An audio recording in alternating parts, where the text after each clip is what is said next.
all the games I used to play in my younger, wilder days. The game of clubs and tees had never crossed my mind.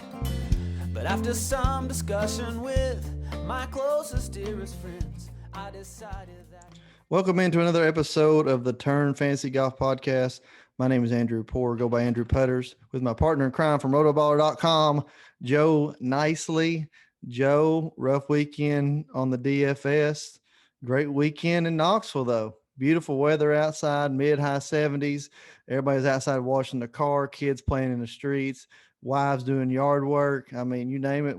It was happening in East Tennessee. How are you doing, Joe?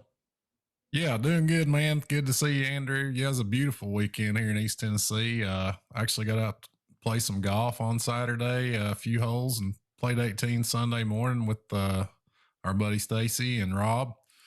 Didn't go well, Andrew. We talked a little bit about it. There were 3 triples involved yesterday. But other than that, man, beautiful weather. Really like to see it. Got to watch the Valspar down the stretch yesterday afternoon. So yeah, man, really great weekend. Happy to be here with you and talking about a huge tournament, man, the Wells Fargo. Yeah. Before we get into last week and really even next week, let's talk on breaking news. The news coming out of the Brook. Ryan Hall Jr. at the University of South Carolina Gamecocks has been selected to the Palmer Cup team. I mean, this is huge. Probably biggest announcement come out of Knoxville area golf, junior golf, collegiate golf in quite some time. We know the kid. I mean, he's ranked top 50 in the world amateurs. Sky's the limit for this guy. Another great attribute put up on his resume, and really just cannot wait to see how the future looks before him. And man.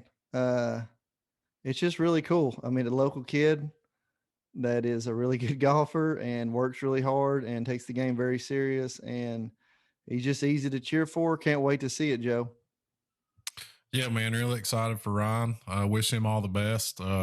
For all you guys listening, of course, for PGA DFS, he'll be playing in 3M Open a little bit later this summer. So we're going to try to talk with him either before or during or after that. But yeah, man, huge congratulations to him. Really great young player out of Knoxville. And we talk about a lot on this show, man, but this area is really producing some fine young players. And I always like to kind of stay in touch with them and keep our audience updated on what they're doing. So congrats to Ryan Hall, and look forward to the future.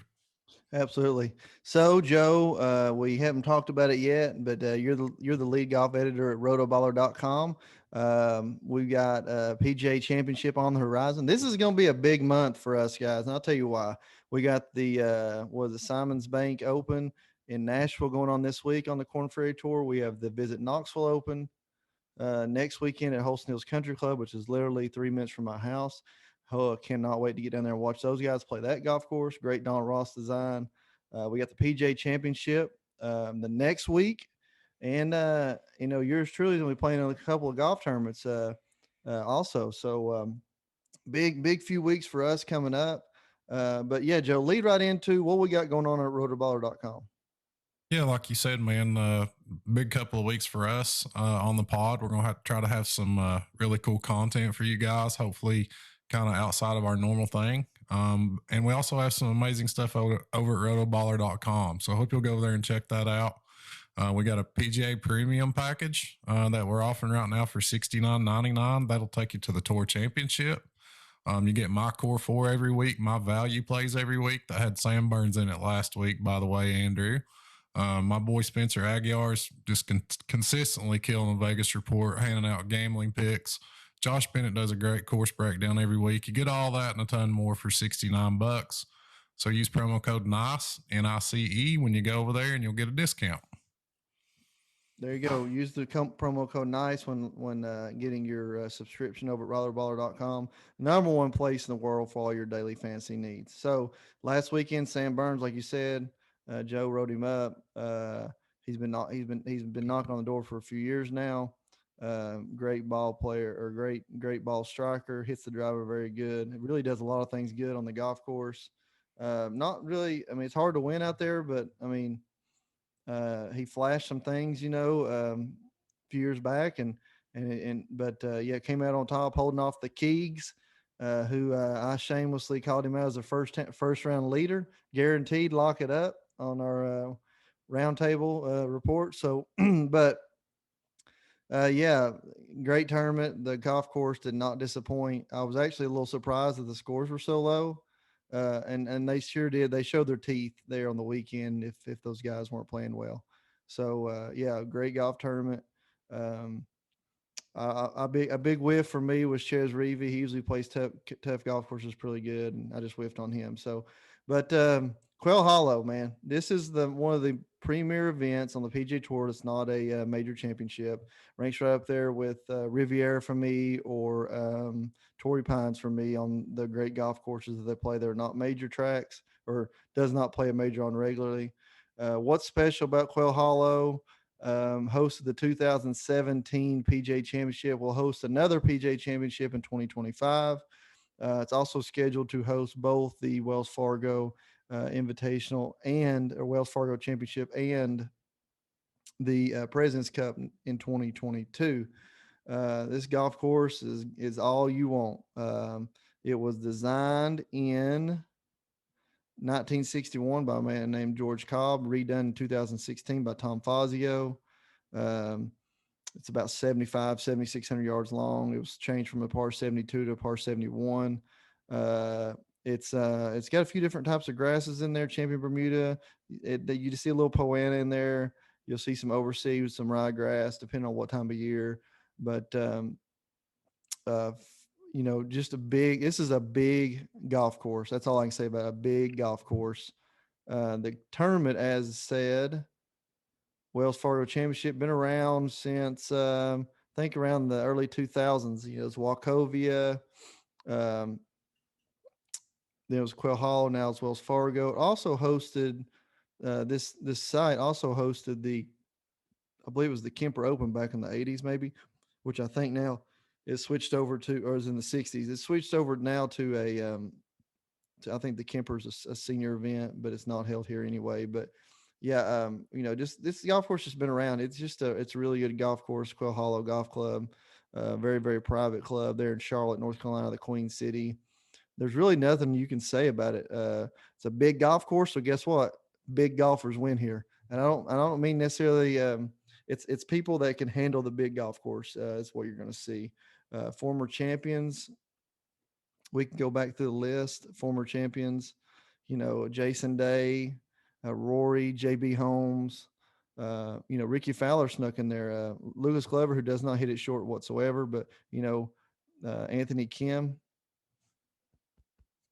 Moment of silence for Anthony Kim there. Anthony Kim won it back in the day. Tiger, VJ. I mean, big ball hitters. Now there has been from time to time somebody sneak in, whether a Furyk or a Toms, but those guys were elite when they played back in the early 2000s. They were elite golfers. So just a big golf course. You got to be a big time player to really handle this place, to take it all the way. You got anything else to add to the golf course or to the tournament, Joe? We'll get right in here. No, that's it, man. You hit on it. You used the word big, and I think that kind of describes it, man. Big boy golf course, big boy field we've got this week. So we're gonna have to put our big boy britches on, AP, and as we dig into this field, man, it's a really stacked event. This is the last time a lot of these guys are going to be teeing it up before the PGA Championship, which is in 2 weeks from now at Kiowa Island. So these guys are taking this serious. They want to try to be peaking as they head into the PGA.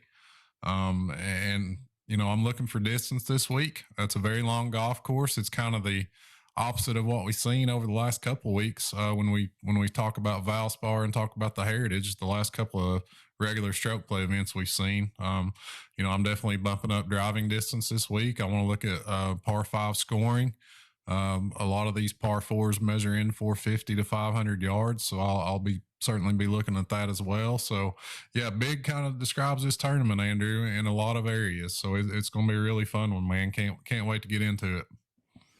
Yeah, let's just get right to the DraftKings pricing. So JT, Dee Shambo, these guys are really in a league of their own, in my opinion, up here at the top, 11-3, 11K. So I won't even put the 10K guys with them. These two, in my opinion, are easily the two favorites of this tournament. Number one, JT won here in 2017 at the PGA, and Dee Shambo. This course feels like it fits him. Joe, will you be taking a piece of these guys, and if so, how much? Yeah, I agree, Andrew. I feel like these two are in a class by themselves, but unfortunately the price reflects it. So yeah, to answer your question, I'll be getting exposure. I don't know that you'll be able to make either one a core piece. I talk about things in kind of a core lineup construction a lot of times, and I don't know that either of these guys will be in my final core because of the price, but definitely want to grab as much exposure as possible, man. JT's a tremendous player. As you mentioned, won on this golf course in the 2017 PGA Championship. He's playing great right now.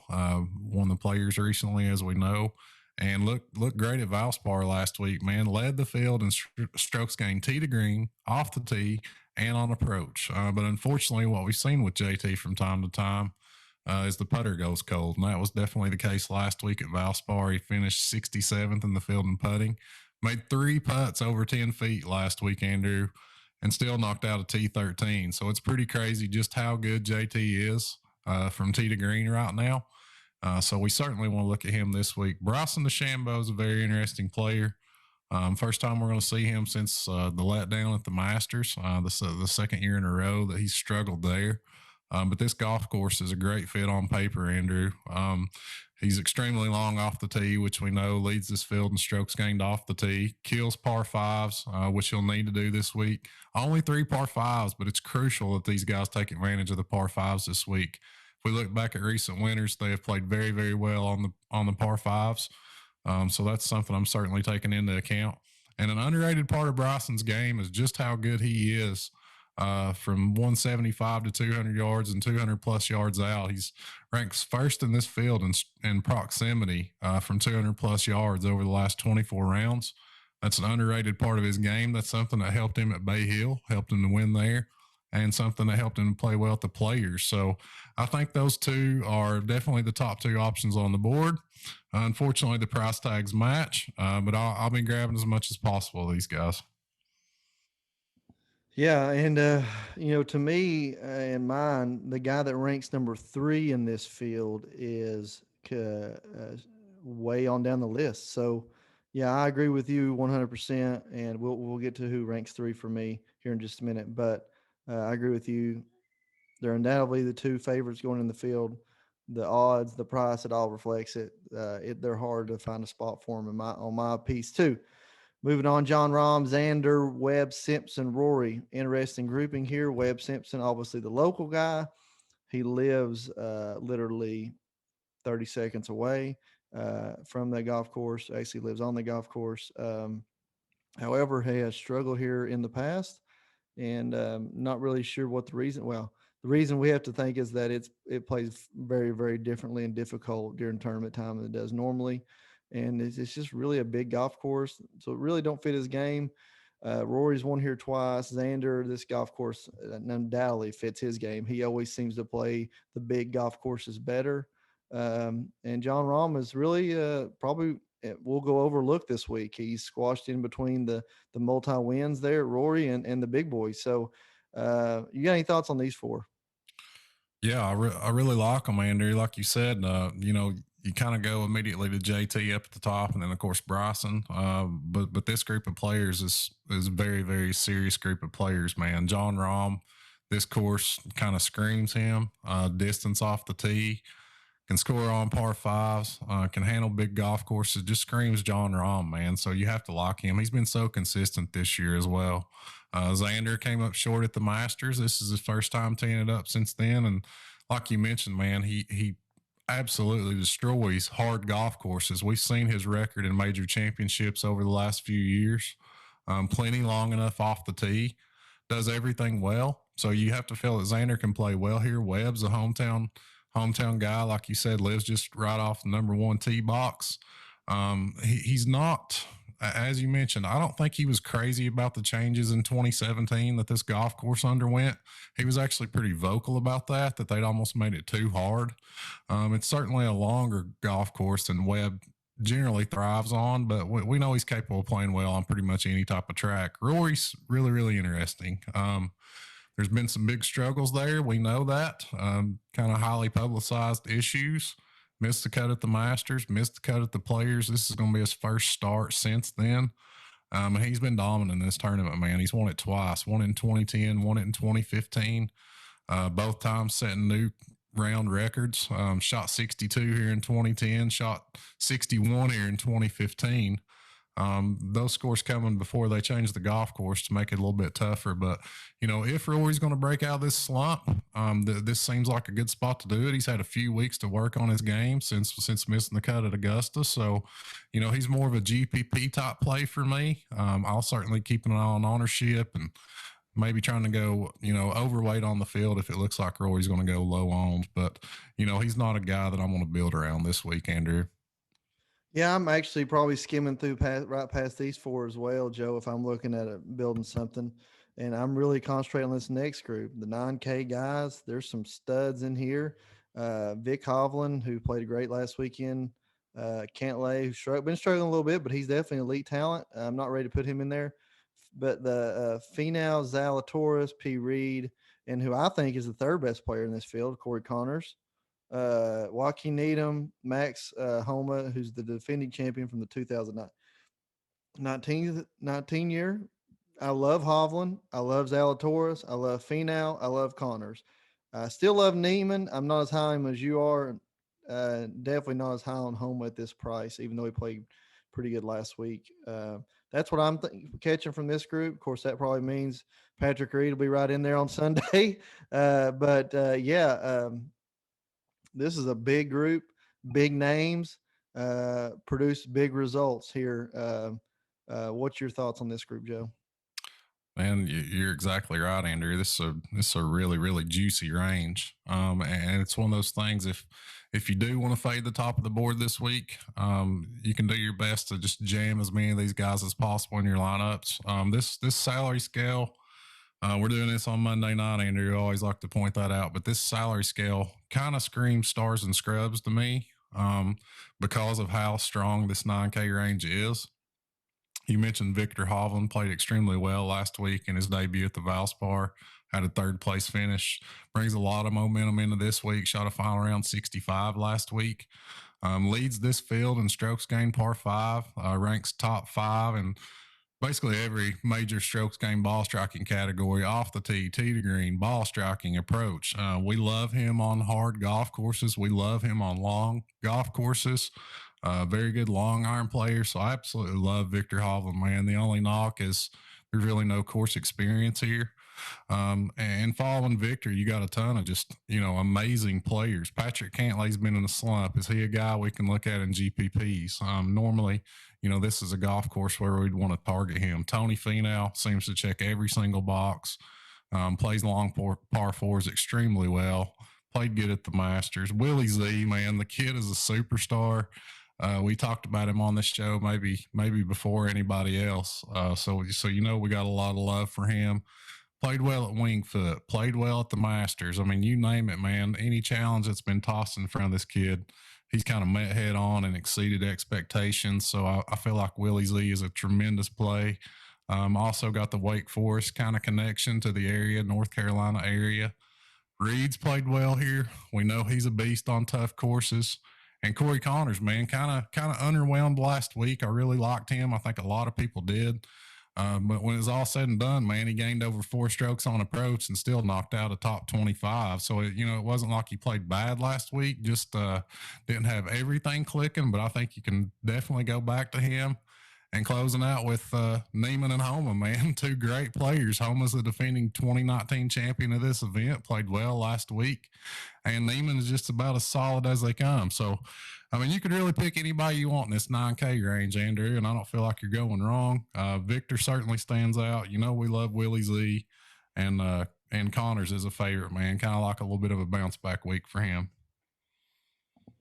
Yeah, tough group to pick the right one. I do feel like the champion's going to come out of this grouping of players. Moving on down to the 8,000, this is really a different range for me. A lot of big names, but that doesn't necessarily mean anything. Abe Answer, golf course might be a little too big for him. I don't hate Sanjay, but don't love him either. Brian Harmon, don't let it fool you, folks. He won 2017, but it was not here. Jason Day, we're done with him. Keegan cannot possibly have a lot of one putts 2 weeks in a row. Tringali, I'm okay with him. Bubba, I'm okay with him. Shane Lowry, it's hard to pin him up on a board somewhere. Grillio can't put in the ocean. Really thinking English would parlay his 2020 season into 21 has not happened. Tommy Fleetwood still hasn't showed up yet. What we do with the 8K range, Joe? It's tough, man. It kind of goes back to what I mentioned a minute ago about the stars and scrub field of this salary scale, man, because there's a palpable difference, a noticeable shift between the type of players we have in the 9K range and the majority of players we have in the 8K range. I like Abraham Answer. Usually like him a little bit more than you do, Andrew, I know, but man, he just continues to play extremely solid. Had a T5 last week. Has just consistently been grinding out top 25s, and he's the kind of guy that's a grinder. Yes, he's not super long, which is something you want to target here. But man, he's just a grinder and seems to play really hard golf course as well. So I like Abe Answer there at 89. You mentioned Brian Harmon, tiny guy, not long at all. Somehow still plays well here. He won 2017. It was not on this course, but he still played this course well. He's sneaky good on par fives this year, Andrew. He ranks third in this field. Brian Harmon, little bitty Brian Harmon, ranks third in this field in strokes gained par fives over the last 24 rounds. So that's kind of a sneaky little stat for you. Not something you really expect from Brian Harmon, but I think he's capable of handling this track. Has played really well. Had a T3 at the Players and played well at the Masters and the Heritage. So, I mean, he's coming in great form. Definitely be looking at Brian Harmon. You mentioned Keegan. You don't feel like he's going to be able to continue the putting, but hey, man, he's a really streaky guy and a great ball striker. So, you know, he's a guy you can consider. Same can be said for Tringali, who played really well last week. Jason Day, the course history's there, but man, it's just tough to pull the trigger on him when you see these guys just a little bit above him in the 9K range. So I don't know that I'll get with Day, but Answer and Harmon definitely stick out to me in this 8K range. Those are my two favorites. And I'll be giving a look to Tringali and Bubba, who's always kind of interesting on these long layouts, Andrew. But other than that, man, you know, I want to be sticking in the 9K range this week.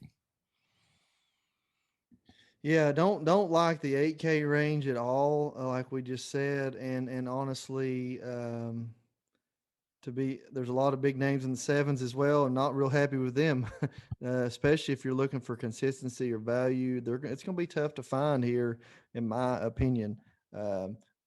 We usually talk pretty highly on Henley. Russell Henley has not been playing well lately.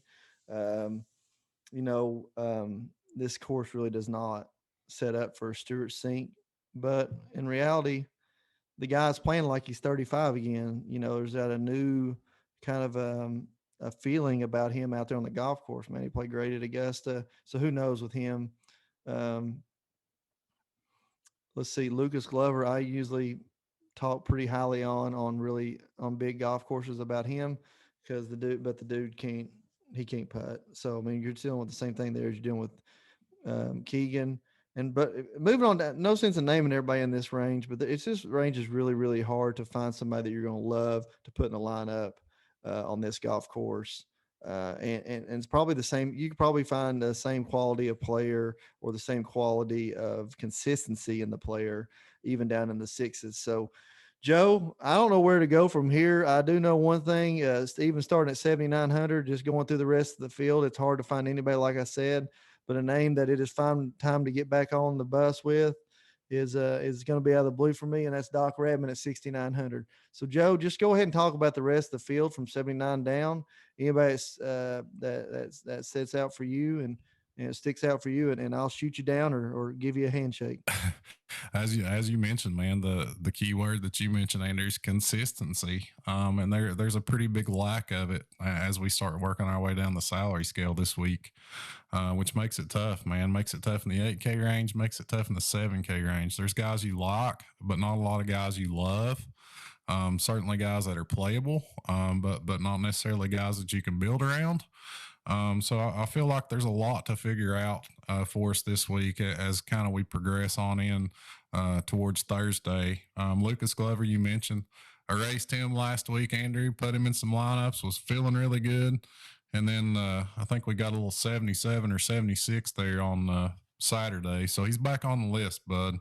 But I wouldn't blame anybody for playing him here. He's a former winner on this golf course. Can certainly play well. Ricky Fowler, man, kind of echoes where we're at with Rory McIlroy. Great course history, but the form's been rough, man. Ricky's outside the top 100 in the world, Andrew. Had to get a special exemption to play in the PGA Championship in a couple weeks. He is really, really fallen off big time. But he's played really well here. This was the side of his first ever PGA Tour win. Has a number of top fives on this golf course. So, if he's going to right the ship, this might be a spot to do it, a place where he's kind of got some good vibes.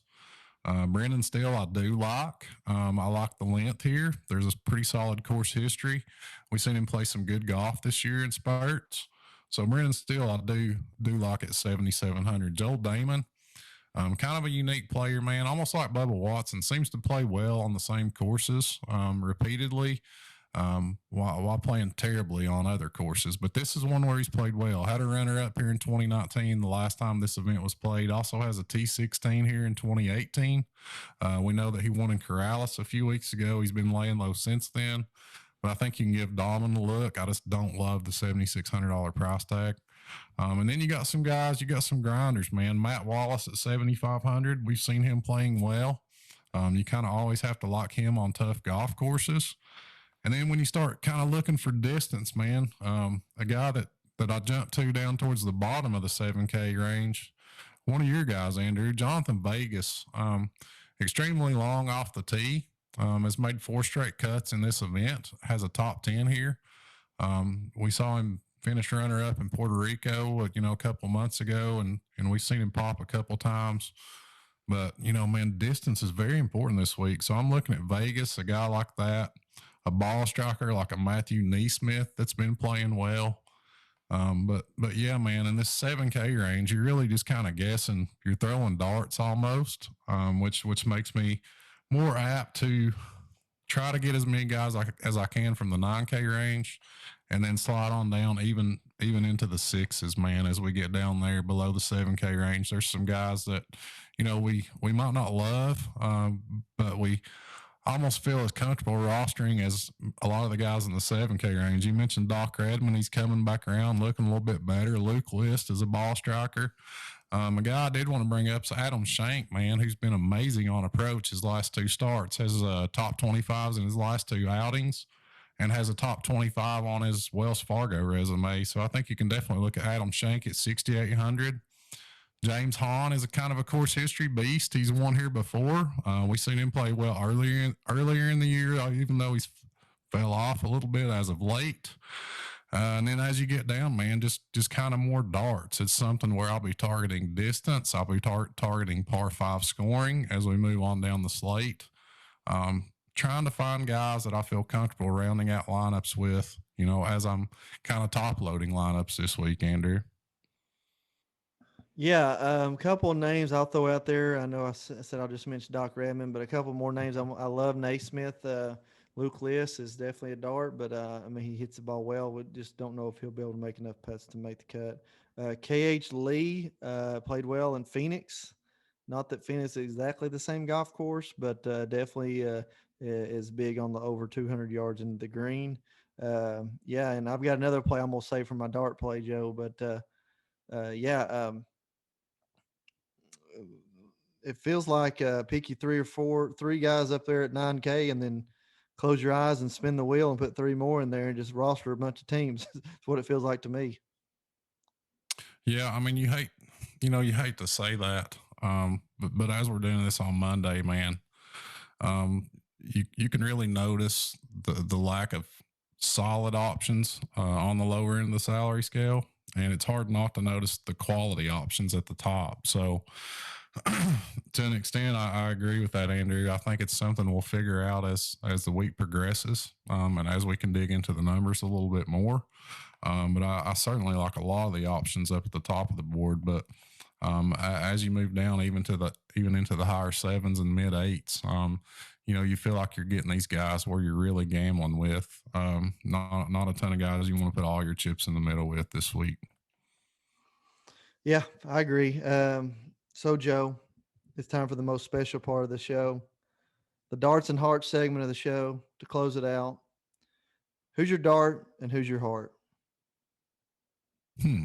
This is an interesting week, man. A lot of things can happen on this golf course, big golf course. I'm going to take a true dart, I feel, Andrew. Adam Shank, 6,800. Has looked really, really good on approach. Couple top 25s his last 2. Has a top 25 here. So I'm going Adam Shank as my dart at 6,800. And heart play. So many good options this week, man. I'm going with my boy Vic. I'm going Victor Hovland. I love a lot of these guys up at the top.